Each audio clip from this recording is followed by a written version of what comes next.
करना वा अल्लाह दा नाम लैके जो बहुत बड़ा मेहरबान है जी ते रहम करदियां जरा नहीं ढिल करदा महरम दिलां दा जो जानी जान है जी प्यारे हो अस्सलाम वालेकुम की हाल चाल ने जनाब ठीक ठाक हो जी जनाब एक बारी फिर थोड़ी सेवा च प्रोग्राम मेरी अख ने जिमें तकिया लैके हाज़र हाँ और सिलसिला है इसका किताब रंग प्रोग्राम के प्रोड्यूसर ने जनाब राणा अतीकुर रहमान आदिल ਜਿਹੜੇ बड़ी रीच नाल बड़ी मुहब्बत नाले प्रोग्राम बना के सजा के सवार के थोड़ी सेवा च पेश करते हैं और साड़ी ये सदर होंगी साड़ी ख्वाहिश होंगी है थोड़े अगे साड़ी बेनती है कि इस दे हवाले नाल ना तुसी सानू अपने कमेंट जरूर दिया करो अपने अपने थोड़े कमेंट्स नाल ही थोड़े जेडे मशवरे या थोड़ियां सलाहां ये नाल ही प्रोग्राम सजदा है बनता है संवरदा है जी जनाब अज असी किताब रंग के सिलसिले हाज़र और किताब जनाब जी है उस किताब का नाम है गुणमुखी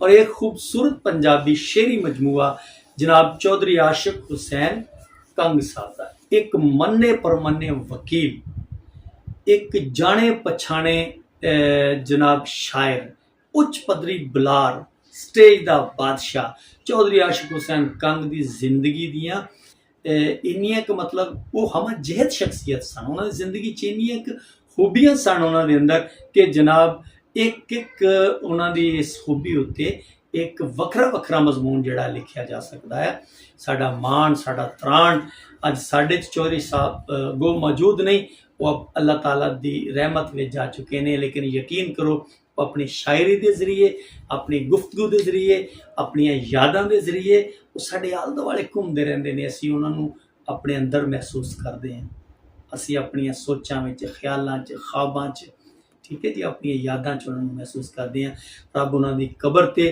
करोड़ हार रहमत हासिल करे मालिक उन्होंने पंजतन पाक दे सदके मालिक उन्होंने अपने नबी दी आल दे सदके चूँकि नबी दी आल नाल जिहड़ी खास उन्होंने मुहब्बत सी जिहड़ी खास उन्होंने जुड़प सी सही मायने विच ओ ही उन्होंने जिंदगी का असासा और सरमाया सी अल्लाह ताला हर मोमन नूं जिहड़ा है अपने नबी दी आल दे सदके हर मोमन की बख्शिश फरमाए और हर मोमन ते अपना खास करम और अपनी मेहर करे मालिक थोड़े सारे ते भी अपनी मेहर करे अपना करम करे जनाब जो किताब छप रही सी चौधरी आशिक हुसैन कंग की ना उन्होंने किताब गुणमुखी जो छप रही सी तो मैंने माजिद की कॉल आई माजिद चौधरी माजिद हुसैन कंग उन्होंने बेटा है साडा वीर है छोटा कि भाजी किताब छप रही थी उन्होंने किताब के हवाले नाल की बादशाह लिख दी मैनू कह रहे हैं अच्छा मैं एकदम सुन हो गया सीत हो गया कि यार चौधरी साहब बारे मैं तो बादशाह लिखा मैं क्या माजिद यार मैं तो बड़ा छोटा है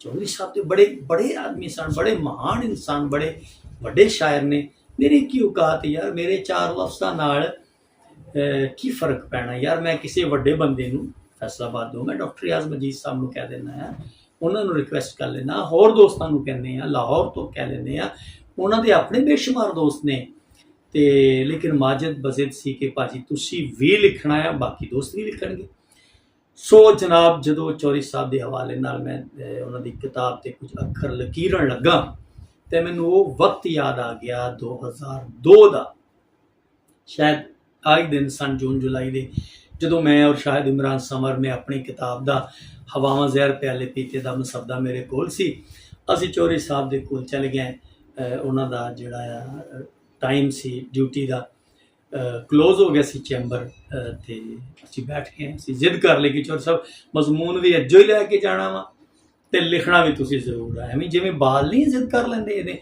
हमेशा ही असी आशिक हुसैन कंग नाल जिद कर लेंदे सी और उन्होंने मेहरबानी है रब उन्होंने जन्नत चाला मुकाम देवे कि उन्हें हमेशा ही साड़ी जिद मान ली हमेशा ही मान ली यकीन करो असी जिद करके उन्होंने उत्थे भी लै जाना मुशारे पढ़ने वास्ते जिते लारियां भी नहीं सी जांदियां ते और वो साडा हमेशा मान रखते सी अच्छा मैं वो जनाब किताब का मसवदा उन्होंने सामने रखिया और उन्होंने कहा अच्छा यार सुनाओ फिर मैं जनाब उन्होंने सुनाउण लग पिया सुनते गया मैं सुनाउंदा गया और सुनते रहे सारी किताब 175 सफ़े की किताब सुनाती तो कंग साहब ने यकीन करो घंटे एक दे विच मजमून जिहड़ा ना आख्या समर फड़ कलम कागज़ जिमें मजमून खुद अपनी शक्ल सूरत अपनी एक हैत लैके चौधरी साहब ते नाज़िल हो गया हो और चौधरी साहब लिखा रहे हैं इतना खूबसूरत मजमून, और वो मेरे मजमून जड़ा आ उसनों पढ़ के फिर होर बहुत सारे दोस्तों ने चौधरी आशिक हुसैन कंग तो मजमून लिखवाए। अज लोड़ है उन्होंने मजमूनों को भी सामभण की, कम अज़ कम 10-12 मजमून तो मैं भी मुख्तलिफ किताबों में जोड़े उन्होंने छपे आ वो दे सकता है, तो माजद नूं भी चाहिए है, असी भी कोशिश करांगे। बहरहाल गल हो रही सी उन्होंने किताब जी छपी है गुणमुखी, इत्थे भी मैं दसदा जावां कि बहुत सारे ऐसे मजमून भी जोड़े मुख्तलिफ टॉपिक ते लोकी लिखवा के लै गए जनाब, और उन्होंने थल्ले किते भी आशिक हुसैन कंग का जिक्र नहीं, तो ना उन्होंने लिखवाने वाले को कदे गैरत आई है भी असी ये दस ही दईए भी यह भी मजमून कंग साहब दे नहीं। खैर वो जाने या कंग साहब का रब। अज उन्होंने किताब का असी जिक्र कर रहे हैं जी छपी है गुणमुखी। अच्छा, असी उस किताब चूँकि महीना मुहर्रम उल हराम का या 8वीं मुहर्रम है, असी उस किताब चों ਜਿਹੜੇ ਉਹਨਾਂ ਦੇ गीत है, ਜਿਹੜੀ ਉਹਨਾਂ ਦੀਆਂ गज़लां आ, ਜਿਹੜੀ ਉਹਨਾਂ ਦੀਆਂ नज़मां आ, ਅਸੀਂ कुछ भी अज डिस्कस नहीं करना। इंशाअल्लाह इस हवाले नाल फिर एक जिहड़ा विलॉग है उसनूं किस वेले बनावांगे। अज असी आशिक हुसैन कंग दी शायरी का सिर्फ वो हिस्सा जिहड़ा है डिस्कस करांगे। वो हिस्सा मैं तुहाडे सामने रखांगा जिहदे विच करबला मुअल्ला दे हवाले नाल करबला दे जिहड़े शोहदा सन, इमाम अली मुकाम हज़रत इमाम हुसैन अलैहिस्सलाम दे जिहड़े खानवादा जिहड़े उन्होंने दो साथी ने जिन्हां उत्थे शहादतां पाईयां ने, उन्हां दे हवाले नाल चौधरी साहब की जिहड़ी शायरी आ उसनूं तुहाडे सामने रखांगे। जनाब मैं कई बारी वेख्या महसूस किया कि जदों चौधरी साहब मुशायरिਆਂ ਦੇ ਵਿੱਚ शायरी सुणाउंदे सन करबला मुअल्ला दे हवाले नाल, ते शायरी जिवें उन्हां ते एक तरह की एक खास कैफियत तारी हो जाती सी जनाब, अखां चों अथरू आ जाने, चौधरी साहब ते एक खास कैफियत बन जानी, सुनन वालियां ते खास कैफियत तारी हो जानी, और यकीन करो उन्होंने उन्होंने जिहड़े अथरू आ वो ठलने औखे हो जाते सी, ते ऐसी कैफियत बनती सी। अच्छा, मैनू याद अच्छी तरह याद आ रहा कि एक दफ़ा मैं ना जदों मैं MA उर्दू कर रहा सी ते मैं मीर बबर अली अनीस नूं पढ़ रहा, ते पढ़दा जिस वेले मैं पहुंचा ना उस जगह ते जिथे इमाम अली मुकाम मदीने करबल वाल रवाना होंदे आ, ते वो बंद जिहड़े मीर बबर अली अनीस होरां ने लिखे ने कि बीबी सुगरा किवें करके अपने बाबा नूं तरला करदी है कि मैनूं भी नाल लै जाओ। यकीन करो जदों वो बंद मैं पढ़ रहा सी ते मेरियां जिवें पलकां ते ना बन ही टुट गया, अखां चों अथरू आ गया, ते मैं ये महसूस किया कि यार मैं एक शायर हाँ, एक अदीब हाँ, मैं बड़ा सेंसिटिव हाँ, मेरे ते शायद मेरे ते वापरी आ। तो मैं वो जनाब अपनी वालदा मोहतरमा दे अगे चला गया, उन्होंने कोल अम्मी जी उदों जिंदा सन, तो मैं क्या अम्मी है कुछ शेर सुनो। अम्मी नूं जदों सुनाए तो अम्मी दी अखां भी भर आईयां। इहदा मतलब आ कि ये जिहड़ी प्यारे नबी दी आल दा जिहड़ा गम है, ये जिहड़ी प्यारे नबी दी आल नाल जिहड़ी अकीदत है, मुहब्बत है, साडे ईमान दा हिस्सा है, साडियां सोचां दा हिस्सा, इस तो बगैर तो साडा गुजारा ही नहीं। वो उन्हां दे गम विच जिहड़ी एक हंझ डिग पैंदी है ना, वो भी मालिक दे हाँ कबूल होंदी है, मालिक उन्हां दा भी यकीनन सानूं अजर मिलदा है, और शायद असी इसे आसरे ही हाँ कि हुसैन दा गम साडे दिलां अंदर जिंदा है।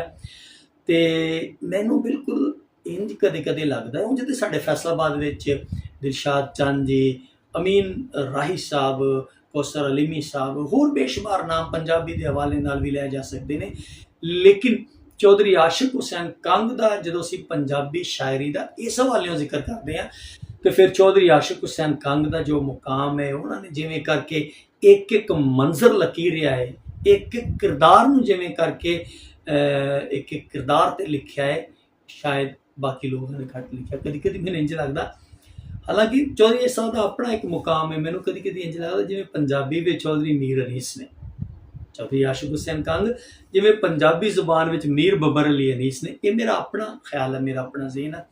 तुसी भी कभी मौका मिले तो चौधरी साहब जरूर पढ़ के, और उन्होंने वीडियोज़ बेशुमार मिल जांदियां ने, सुन के वेखो, पढ़ के वेखो। आओ असी चौधरी साहब की शायरी जी करबला मुअल्ला के हवाले नाल उन्होंने लकीरी है, वो जनाब कुछ जिहड़ियां चीज़ां हैं वो तुहाडे नाल सांझियां करते हैं, और तुसी भी महसूस करो कि चौधरी साहब होरां ने किवें करके किस मुहब्बत नाल किस प्यार नाल ਉਹ ਸਭ ਕੁਝ ਲਿਖਿਆ ਹੈ। तो सलाम तो आगाज़ करते हैं कि सलाम तो बड़े बड़े लोगों ने लिखा होना। अज चौधरी आशिक हुसैन कंग का सलाम जोड़ा है ये भी देखो कि छब बाग बतूल दिए वेड़े फुल्लां कलियां नू मेरा सलाम होवे। छब बाग बतूल दिए वेड़े फुल्लां कलियां नू मेरा सलाम होवे। गया जिथों भी काफला सखी लैके उन्हां गलियां नू मेरा सलाम होवे। ते जेड़े तुल गए नेज़े दी नोक उत्ते जग दे वलियां नू मेरा सलाम होवे। जेड़े तुल गए नेज़े दी नोक उत्ते जग दे वलियां नू मेरा सलाम होवे। ते सड़दी रेत ते पानी ले दौड़िया जो सोल तलियां नू मेरा सलाम होवे। सड़दी रेत ते पानी ले दौड़ियां जो सोल तलियां नू मेरा सलाम होवे। ते अजे फलक दी अख नू भुलिया नहीं पानी लैण फरात तो जाण वाला। अजे फलक दी अख नू भुलिया नहीं पानी लैण फरात तो जाण वाला। ते बिना बावां तो सड़दी हुई रेत उत्ते मशक दंदां दे नाल उठाण वाला। ते एक अली दा पोतरा नवां लाड़ा मेहंदी खून दी हत्थां दे लाण वाला। जोड़ा ज़ैनब दुखियारी दे बच्चियां दा अपनी जान ते खेड़ के जाण वाला। ते जेदा पुत्तर लताड़िया घोड़ियां ने उस मां नू मेरा सलाम होवे। जेदा पुत्तर लताड़िया घोड़ियां ने उस मां नू मेरा सलाम होवे। कीते वाल जिस बीबी दे मुंह उत्ते उस वाह नू मेरा सलाम। ये है सलाम जो चौधरी आशिक हुसैन कंग साहब ने करबला मुहल्ला दे जिहड़े शहदा सन उन्हां दे हवाले नाल लिखिया। और तुसीं वेख्या कि किवें दूसरियां नालों हटवां और मुख्तलिफ है और कितना किस अंदाज नाल एक गम एक सोच एक अकीदत जिहड़ी है उन्हां दे लफ्ज़ चो डुलदी नज़र आ रही है। मालिक चौधरी आशिक हुसैन कंग दी कबर ते अपनी रहमत नाज़िल करे। चौमिसरा जिहड़ा है ना जी वो चौधरी आशिक हुसैन कंग दी पछाण सी। अगर फैसलाबाद दे बल्कि मैं समझना पूरी पंजाब दे चौमिसरियां दा जिक्र होवे ते चौधरी आशिक हुसैन कंग उन्हां चंद सिर कढ़वे लोकां चों एक ने जिहड़े ना सिर्फ चौमिसरा लकीर ना जानदे सन चौमिसरे नूं पढ़ना भी जानदे सन। अज चूंकि गल हो रही है करबला मुहल्ला दे हवाले नाल लिहाजा उस हवाले नाल ही चौमिसरा सुनो कि इक्को टब्बर है सारी कायनात अंदर ते माड़े धीड़े दा जेड़ा एहसास करदा। इक्को टब्बर है सारी कायनात अंदर माड़े धीड़े दा जेड़ा एहसास करदा। जेड़ा लिखियां तकदीरां भी मोड़ देंदा चाल विगड़े सितारे दी रास करदा। और खाली कोई सवाली नहीं मुड़न देंदा पूरी हर बेआसे दी आस करदा। ते आशिक हत्थां नूं बिना खैरात ते आशिक हत्थां तो बिना खैरात जग नूं अल्लाह करदा या मौला अब्बास करदा। आशिक हत्थां तो बिना खैरात जग नूं अल्लाह करदा या मौला अब्बास करदा। और एक होर चौमिसरा देखो ते असगर झूले च हुमक के क्या अम्मा। असगर झूले च हुमक के क्या अम्मा कह दे बाबा नू मैनू ना लाए थल्ले। ते पैणा कौसर नू करबल दे विच आउणा जे मैं प्यास नाल पैर कसाए थल्ले। इस तो वध की खट्टी मैं खटनी जे मौला मेराज कराए थल्ले। पढ़ी इश्क नमाज मैं विच बावां आशिक बाबे ने खंजर दे साए थल्ले। ये सन जनाब उन्हां दे चौमिसरे जो करबला मुहल्ला दे हवाले नाल उन्होंने लिखे। अच्छा इस तो हट के एक एक चीज़ जड़ी आ एक एक चीज़ एक एक टॉपिक नू ਚੌਧਰੀ ਸਾਹਿਬ ਨੇ ਲੈ ਕੇ ਜਿਸ ਤਰ੍ਹਾਂ ਕਰਕੇ ਲਿਖਿਆ, ਯਕੀਨ ਕਰੋ ਉਹਨਾਂ ਦੇ ਕੰਮ ਆ। ਵੇਖੋ ਜ਼ਰਾ, ਪਾਣੀ ਨਾਲ ਦੋ ਗੱਲਾਂ ਚੌਧਰੀ ਸਾਹਿਬ ਕਰਦੇ ਨੇ, ਪਾਣੀ ਨਾਲ ਦੋ ਗੱਲਾਂ ਕਿ ਬਸ ਇਹ ਤੇ ਤਬਸਰੇ ਦੀ ਲੋੜ ਨਹੀਂ, ਤੁਸੀਂ ਸੁਣਨ ਨਾਲ ਹੈ ਔਰ ਤੁਸੀਂ ਸਾਡੇ ਜ਼ੌਕ ਹੋ। ਔਰ ਇਹ ਮੌਜ਼ੂ ਹੀ ਐਸਾ ਹੈ ਕਿ ਉਹ ਮੋਮਨ ਹੀ ਨਹੀਂ ਜਿਹੜਾ ਇਸ ਨੂੰ ਮੁਹੱਬਤ ਨਾਲ ਸੁਣਦਾ ਨਹੀਂ। ਲੋ ਜੀ, ਨਜ਼ਮ ਹੈ ਪਾਣੀ ਨਾਲ ਦੋ ਗੱਲਾਂ ਕਿ ਸਿਰ ਚੱਕ ਕੇ ਫਖਰ ਨਾਲ ਵਹਿ ਰਿਹਾ ਏ, ਭੁੱਲ ਭੱਲ ਕੇ ਗੱਲਾਂ ਪੁਰਾਣੀਆਂ ਤੂੰ, ਜਿੱਥੇ ਚਾਹਵੇਂ ਸ਼ਰਾਬੀਆਂ ਵੰਡਦਾ ਏ, ਲਹਿਰਾਂ ਪਾਲੀਆਂ ਬਹੁਤ ਸਿਆਣੀਆਂ ਤੂੰ, ਜਿਨ੍ਹਾਂ ਮੈਸ਼ਰ ਵਿੱਚ ਕੌਸਰ ਤਕਸੀਮ ਕਰਨਾ, ਉਹ ਹਸਤੀਆਂ ਕਿਉਂ ਨਾ ਪਛਾਣੀਆਂ ਤੂੰ, ਤੇ ਪਹੁੰਚ ਸਕਾ ਨਾ ਹਾਲ ਰਸੂਲ ਤੀਕਰ, ਉਹ ਡੁੱਬ ਕੇ ਮਰ ਜਾ ਫਰਾਦ ਦੇ ਪਾਣੀਆਂ ਤੂੰ। ਤੇ ਤਿੰਨਾਂ ਦਿਨਾਂ ਦਾ ਪਿਆਸਾ ਸੀ ਅਲੀ ਅਸਗਰ, ਤੇ ਰੱਤੀ ਜਿਨ੍ਹਾਂ ਨਾ ਤੈਨੂੰ ਅਹਿਸਾਸ ਆਇਆ, ਅਗਲ ਵਾਂਢੀ ਹੋ ਤੇਰਾ ਸੀ ਕੰਮ ਜਾਣਾ, ਤੈਨੂੰ ਲੈਣ ਸੀ ਜਦੋਂ ਅब्बास ਆਇਆ। ਬੜੀ ਖੂਬਸੂਰਤ ਨਜ਼ਮ ਹੈ। ਔਰ ਅੱਗੋਂ ਪਾਣੀ ਜਿਹੜੀ ਗੱਲ ਕਰਦਾ ਹੈ ਉਹ ਵੀ ਪੜ੍ਹਨ ਯੋਗ ਹੈ। ਇਸੇ ਤਰ੍ਹਾਂ ਹੀ ਪਾਣੀ ਦੇ ਹਵਾਲੇ ਨਾਲ ਗੱਲ ਹੋ ਰਹੀ ਸੀ। ਇੱਕ ਮੰਜ਼ਰ ਦੇਖੋ, ਸ਼ਾਮ ਦਾ ਇੱਕ ਮੰਜ਼ਰ ਕਿਵੇਂ ਕਰਕੇ ਚੌਧਰੀ ਸਾਹਿਬ ਲਿਖ ਰਹੇ ਨੇ, ਯਕੀਨ ਕਰੋ ਕਲੇਜੇ ਨੂੰ ਨਾ ਰੁੱਗ ਭਰਿਆ ਜਾਂਦਾ ਹੈ। ਸ਼ਾਮ ਨਜ਼ਮ ਦਾ ਉਨਵਾਨ ਹੈ ਸ਼ਾਮ ਦਾ ਮੰਜ਼ਰ ਕਿ ਅਰਸ਼ ਵਾਲਿਓ ਜਿਗਰ ਤੇ ਹੱਥ ਰੱਖ ਲਓ, ਘਰ ਜ਼ਹਰਾ ਦਾ ਖੂਨ ਵਿੱਚ ਤਰ ਚੱਲਿਆ।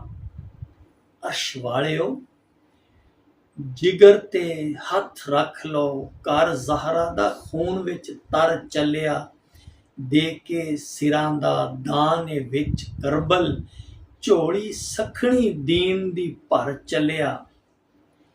ਤੇ ਕੱਲਾ ਆਬਦ ਬਿਮਾਰ ਤੇ ਬੇੜੀਆਂ ਨਹੀਂ, ਨਾਲ ਨੇਜ਼ੇ ਦੇ ਬਾਬੇ ਦਾ ਸਰ ਚੱਲਿਆ। ਇਹ ਜੇ ਕਾਫਲਾ ਨਬੀ ਦੇ ਦੋਤਰੇ ਦਾ ਕਰਕੇ, ਕੁਫਰ ਦਾ ਕੋਟ ਜੋ ਸਰ ਚੱਲਿਆ, ਖੈਬਰ ਸ਼ਿਕਨ ਦਾ ਲਾਡਲਾ ਪੋਤਰਾ ਏ, ਗਲ ਵਿੱਚ ਤੌਕ ਤੇ ਪੈਰਾਂ 'ਚ ਬੇੜੀਆਂ ਨੇ, ਐਸੇ ਆਬਦ ਨੇ ਕਰਬਲ ਤੋਂ ਸ਼ਾਮ ਤੀਕਰ, ਜ਼ਖਮੀ ਪੈਰਾਂ ਨਾਲ ਰਾਵਾਂ ਨਬੇੜੀਆਂ ਨੇ।